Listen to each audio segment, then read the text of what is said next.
வீட்டுல ஆண்கள் இருக்கிறீங்களே, என்ன மேடம் வாய்க்கு ருசியா எதுவுமே கிடைக்க மாட்டேங்குது மேடம், எதுவுமே சமைக்க மாட்டேங்கிறா மேடம். சாப்பிட்டு நல்லா இருக்குன்னு சொன்னாதானே அடுத்த நாளே சமைக்க தோணும். ஊன்னு சாப்பிட்டா சரி என்னதான் சாப்பிட விருப்பம்னு கேட்டா அது சொல்லிட்டு போய் தொலையலாம்ல.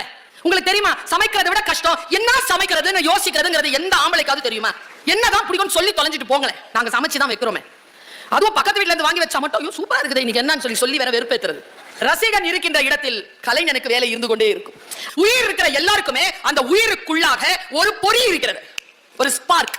சமைக்கிற பெண்களுக்கு தெரியும், இப்பெல்லாம் அப்படிதான் சொல்ல வேண்டியதா இருக்குது. எல்லாம் ஆர்டர் பண்ணுதுங்க ஆன்லைன்ல, யாரும் சமைக்கிறது இல்ல.